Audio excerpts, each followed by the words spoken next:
Item: SCP-1091. Object Class: Euclid. Special Containment Procedures: SCP-1091-1 is not to be removed from its containment room. The containment room is to be surrounded by a multi-stage Faraday cage. 3 armed security personnel are to be stationed outside the containment room at all times.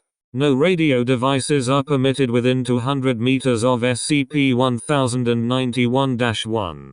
A live microphone feed must be active in the containment room, outside the Faraday cage, to record any transmissions or sounds from SCP-1091-1 for later analysis.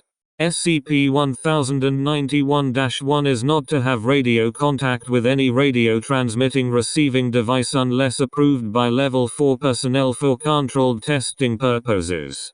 Personnel are not permitted contact with SCP-1091-1 without specific authorization. All personnel must be searched to find and remove any radio devices before contact with SCP-1091-1 is permitted. If SCP-1091-1 transfers to another radio transmitting device, all personnel are instructed to seek out and destroy all radio devices within a 5-kilometer radius. Should Foundation personnel be unable to locate and recover SCP-1091 within 2 hours, refer to Recall Protocol 1091 Beta. Description: SCP-1091 is a sentient entity that resides in radio receiving and transmitting devices. If its host device possesses a microphone, or shortwave reception equipment, and speakers, SCP-1091 is capable of communicating. SCP-1091 is capable of transferring itself between hosts by radio signal, at a range dependent on the broadcast power of its host device.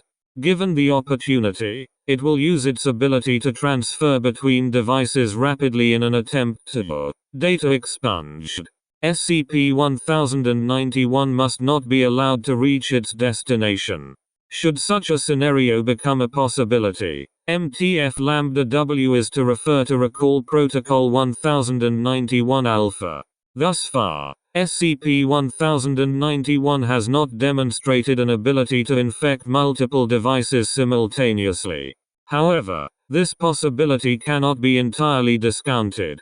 If the host of SCP-1091 is destroyed or otherwise rendered unable to transmit before it is able to transfer, SCP-1091 will immediately become located in SCP-1091-1, regardless of distance.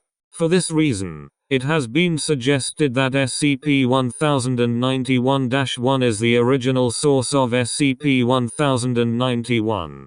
SCP-1091-1 resembles a Model S-38 shortwave receiver, manufactured by the Hallicrafters Company in the mid-1940s. However, the composite material comprising the outer shell of SCP-1091-1 appears to be a mixture of carbon fiber and an unidentified material. Additionally, all attempts at opening SCP-1091-1 for examination have failed. All attempts to tune SCP-1091-1 have been ineffective. SCP-1091-1 plays only static until SCP-1091 initiates communication. Any other radio device within 500 meters of SCP-1091-1 will experience the same tuning failure. SCP-1091 is able to communicate with Foundation personnel through various types of digital mode broadcasts. The choice of digital mode appears to be related to the person it is communicating with and the subject matter of the conversation.